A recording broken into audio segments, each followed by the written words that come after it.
the armed conflicts that Americans have fought, none was bloodier or more savage than the Civil War Battle of Gettysburg. Now, more than a century later, chilling ghost stories and strange phenomena caught on tape add up to one eerie conclusion. Did it again. Did you see that? Yeah, I did. Those who died at Gettysburg may still haunt that battleground. That's too wild. Oh, it got again.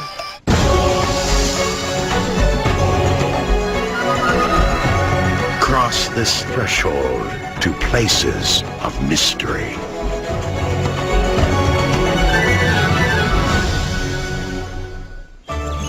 Gettysburg, Pennsylvania. Realistic Civil War reenactments have made this national park a popular tourist destination. But in the first week of July 1863, it was the site of genuine carnage. Gettysburg, if they drilled here, they wouldn't find oil. They'd find blood. I don't know how many thousands of gallons that have drained into the soil. They're just everywhere. Dave Oster, director of the International Ghost Hunters Society, holds an annual conference in Gettysburg. We originally came to Gettysburg because we knew that whenever a large number of people died in a relatively short period of time, that there's a lot of unresolved issues, unfinished business among those that died, and they would remain behind till they were finished. And whenever you have a war, you really notice that. Ghost hunters aren't the only ones interested in the spiritual world of this battlefield. Author and historian Mark Nesbitt has spent the last 25 years living and working here. He is now one of the leading authors on Gettysburg, with over 11 published books. Gettysburg, to me, is a growing thing. It's becoming more and more of kind of a mystical place. Sure, there was a terrible battle that was fought here, the worst on the North American continent. But it's part of our myth, our American myth, in that it virtually destroyed on this continent the biblical scourge of slavery. Victory came at a terrible price. The Battle of Gettysburg took just 3 days to fight, but in those 3 days, nearly 51,000 men and boys ended up missing, wounded, or dead. The horrors of Gettysburg were well documented. Photographs taken in the aftermath of the battle graphically depict images of the dead. Row upon row of bodies lined the fields and streets. Many were buried where they fell. But there are some who feel that the soldiers who died in combat were the lucky ones. Wounded survivors taken to the makeshift field hospitals faced a living hell. Amputation was the order of the day. And then there were those unfortunate souls who with just a single shot became the walking dead. If you were hit in the head by that soft-lead mini ball, sometimes it didn't kill you. And they had areas on battlefields that they roped off. And these poor fellas who one minute were full of patriotism, the next minute just virtually nobodies, wandered around, bumped into the ropes, perhaps still marching as they had just moments before they lost consciousness. Finally, until they bled to death, and then they would take them off and bury them. The mix of morbid fascination and historical reverence is a lure too powerful to resist. For Americans, of course, it's almost like a rite of passage. We have, high school classes memorizing the Gettysburg Address and then visiting this site where Lincoln delivered the Gettysburg Address.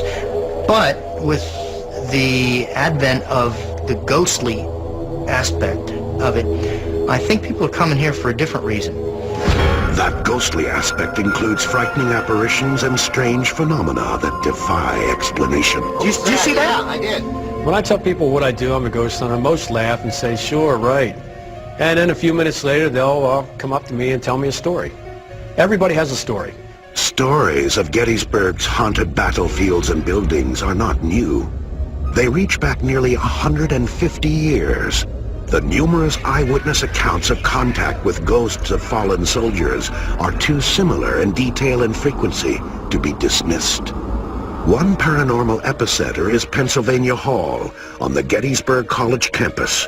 It used to be called Old Dorm. During and after the battle, Old Dorm was used as a field hospital. Here, hundreds, perhaps thousands of men suffered through crude and hasty surgeries. It is said the blood of Confederate and Union soldiers literally flowed through the halls. The Gettysburg College campus is rife with stories and legends of paranormal activity. But the scariest tale of all belongs to Old Dorm. Two administrators were working late one night on the 4th floor, which is where their offices were. It was about 11 o'clock. They were tired, decided it's time to go. Got in the elevator, pushed the button for the 1st floor, which is where the exit was. What happened next was like being dropped through a tear in the fabric of time. As the elevator descended, it passed the 2nd and 1st floors, finally stopping at the basement level. When the doors opened, the two women were horrified by what they saw. The doors opened on a scene out of time and reason. It opened on a hospital, a Civil War hospital. There were men in corners moaning, groaning, trying to staunch the blood from their wounds, waiting for an operation. The surgeon was already working on someone, and apparently he looked up, recognized the ladies in motion for them to come in and help. The ladies were punching frantically at the buttons, trying to get out of this frozen moment in time. Finally, the doors closed. The women were so shaken, they instinctively rushed to the office of Tim and Lynn, the Director of Safety and Security Operations for Gettysburg College. What they told Officer Lynn smacked of a practical joke. Or did it? They had a look that something was wrong. Quite frankly, I expected to go over and find either a fraternity prank or... I wasn't sure what to find, but I was thinking it was going to be a fraternity prank or something along that line. Went back to the Penn Hall. It was empty, and there was nothing. The mechanism of the elevator was fine. We checked the elevator, checked the basement completely. Given the scene that they described with the soldiers and the surgery and all the stuff going on, there's no way a prank could have been in there and out of there in the time from they reported to us till we walked across the street and found it. Officer Lynn knew these women well and took their report seriously.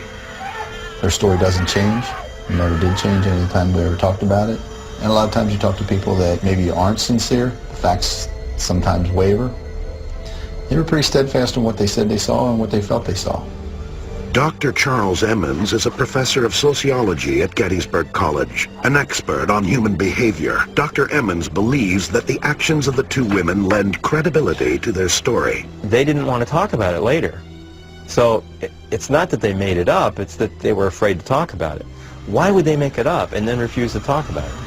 No single explanation can cover the variety of ghost stories that emanate from Gettysburg. When we come back, a guilt-ridden soldier begs forgiveness from beyond the grave. It is said that many of the fields, barns, and structures in Gettysburg are haunted. Most of the old buildings that were standing at the time of the battle have been restored to their original form. One of the loveliest, but perhaps the most haunted, is the Farnsworth House.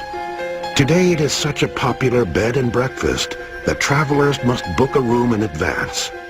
But the history of this fine Pennsylvania home is checkered with stories of tragedy and sadness. The battle itself scarred the south wall of the house with more than 100 bullet holes. The Farnsworth House is now a family-run business. Patty O'Day is one of the owner's daughters. In the basement, she puts on a Civil War mourning theater for her guests. It is here that Patty and her cast of narrators recount the history of Gettysburg and its many ghost stories.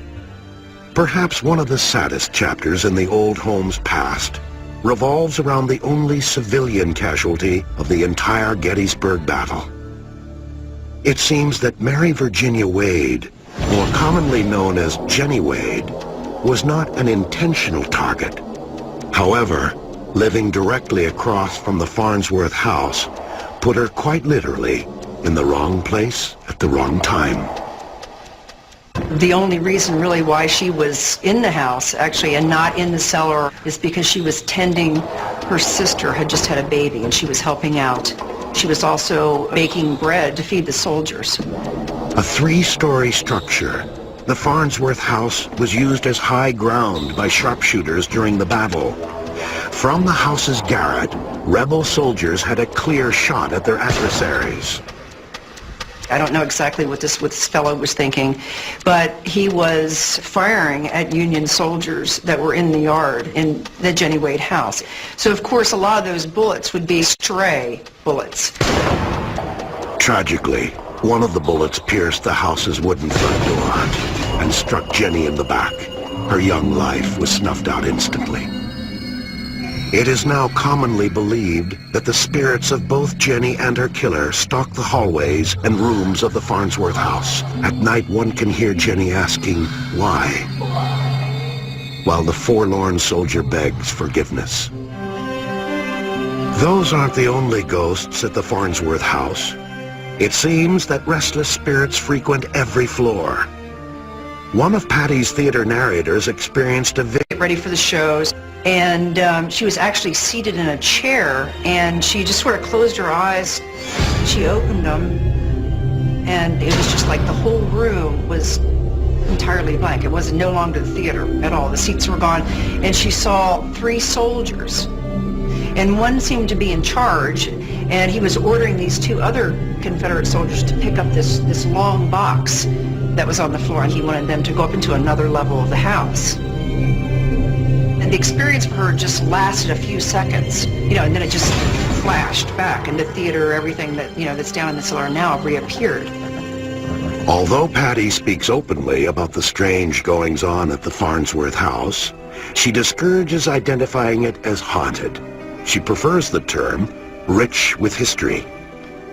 But people who go to Gettysburg and stay in this wonderful old bed and breakfast will be duly warned. Sometimes if people are sensitive, we suggest maybe that they stay maybe even someplace else or in a newer section of the house, so they're not really bombarded. Somebody from the Jenny Wade room packed up and left because they had someone in the middle of the night ran their hands down her face while she was, just partially awake, and that frightened her. There's just a lot of different stories about the house, and there's a lot of pain here, and there's a lot of things that still remain that, can't be explained. Second-hand accounts of ghosts and other paranormal encounters abound in Gettysburg. But are these just ghost stories and nothing more? In an effort to substantiate proof of paranormal activity, Mark Nesbitt and the International Ghost Hunters Society have spent thousands of hours collecting photographic and audio anomalies to back up their claims. Yet the strongest independent evidence may have been captured by video cameras. There goes one. When we come back, startling images caught on tape. Did you see that? Yeah, I did. This is popping like crazy over here. Right pot. Rich and detailed history of alleged hauntings in Gettysburg make it a natural meeting place for investigators of the paranormal. The International Ghost Hunters Society holds their annual conference here. When the speeches are over, they make it a practice to venture out into the fields and other haunted places. Rick Fisher is the founder of the Pennsylvania Ghost Hunters Society. He prefers to approach paranormal investigations on a technical rather than spiritual level. A ghost hunter looks for evidence of possible proof that life goes on, and we believe that it does. We find instruments that we can detect anomalies and things like that we believe to be spirits of the dead. Gettysburg is very haunted because of the tragedy that occurred here during the Civil War. And it's not uncommon to go on any parts of the battlefield and get strange photographs, experience equipment failure, things like that. Fisher claims that recent developments in consumer technology, such as the digital camera and the voice recorder, have finally provided the average ghost hunter with equipment capable of recording visual and auditory anomalies. Science tells us every human emits electromagnetic fields. When we die, the physical body dies, but the soul, the spirit, still remains behind. And this is energy. Energy cannot be destroyed, only transformed. This is a digital camera. These are great for filming paranormal activity. It uses a computer chip. So it's basically electromagnetic in origin, which we know the spirits are electromagnetic in origin. And we believe that corresponds with that. Mark Nesbitt has been recording electromagnetic phenomena in and around Gettysburg for years. Some of his most startling documentation of ghostly entities has been recorded on digital tape, a process referred to as EVP. EVP is electronic voice phenomenon. Approximately 60% of all the paranormal experiences are auditory. Perhaps it's easier for the energies to communicate on an auditory level with the electromagnetism and the electricity in your brain. Maybe we're antennas. The thing that gives me the so-called willies is the EVP. When you can actually hear someone and hear voices and communicate and hear them answer your questions, to me that's a little scary. And then there are the thousands of photographic oddities, most commonly referred to as orbs, that consistently appear in the camera viewfinders, videotapes, and photographs of professional and amateur ghost hunters. Mark Nesbitt invited our crew along on a ghost hunting expedition in, of all places, the attic of his office. Now, what's happening here is that we've been taking pictures off in that direction, okay? And wouldn't it be great for you to get some of those things floating around up there? The results were startling. All right, ready? I'll turn this up too. Michael, I saw two to the left of you. That's exactly what I saw. Did you Get really? out. I swear I thought it was something... Yeah. Does he have a camera in his hand? It's off. I have a camcorder, yeah. Did it again. Just saw it. Did it again. That is too freaky. Did it again. Did you see that? Yeah, I did. This is popping like crazy over here. We've slowed down the tape to take a closer look at these flashes. Notice that they could not have been projected from one single location, since the flashes appeared simultaneously in the viewfinders of two separate cameras. That seems to rule out technical problems as a possible source. It's ice cold right here. It's ice cold right Oh, there, here. where again? Yeah, Right where you said it was ice cold. Here. Yep. I could feel it. Oh, that's too wild. It's like Evidence of ghosts or not, what was witnessed in the attic of Mark Nesbitt's office was very unusual, to say the least. We later found out that Mark's office was in a building occupied by Confederate sharpshooters during the Battle of Gettysburg. Many of those soldiers died in his attic. Later that night, our crew joined Dave Oster and Rick Fisher for a traditional ghost hunt in a Civil War cemetery. What I'm looking for is any type of white light. Normally the orbs of light are above, around some of the tombstones, and they show up like a sphere. Okay, there's one here. I can feel it. I don't see anything yet. Okay, we got one. Just to the right, right over here. The orb right there, and the digital technology is fantastic because it eliminates developing and processing flaws. Remember, the spirits are electromagnetic in nature. A digital camera can record the presence because they're electromagnetic. I mean, they're both working on the same format. Oh my goodness, we're getting them. They're here, just right here. The big one here, some up there, like a whole bunch of small ones coming out around it. The results we got were intriguing, and Rick Fisher's digital camera provided us with even more pieces of the paranormal puzzle. Rick Fisher set up a camera upstairs in one of the evenings he spent here in my office, and he just let it run for an hour and walked away. About 30 seconds left in the tape. You see two of these orbs, one going from the bottom right corner up towards the upper left-hand corner, and another one right after it. And in a whisper, you can hear a voice say, "Catch me." We took the video Mark just described and slowed it down to half its normal speed. In addition, we boosted the audio to 4 times its normal setting. Watch, listen, and decide for yourself.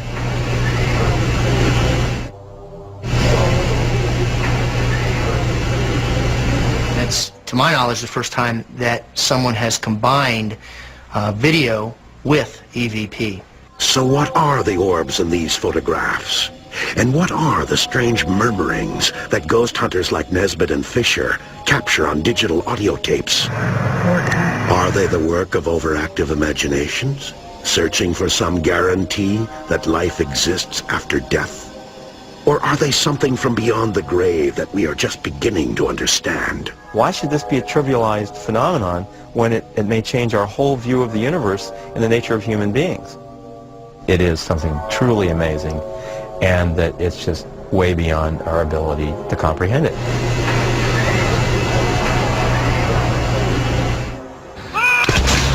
The Battle of Gettysburg proved to be a catalyst for ending slavery in this country. It also spawned one of the most beautiful documents of all time. President Abraham Lincoln's Gettysburg Address spoke of a new birth of freedom, for the people shall not perish from the earth. But what of the scores who perished on both sides of the conflict? Why do the spirits of fallen soldiers seem to linger in Gettysburg? Is it true old soldiers never die, they just fade away? Soldiers would say from opposite sides, "See you in hell, Johnny." Johnny River, "See you in hell, Billy." Billy Yank. They believed that they were doing something horrible and sinful by killing one another here. And perhaps there still is that fear of judgment. And maybe that's why they cling to this place called Gettysburg.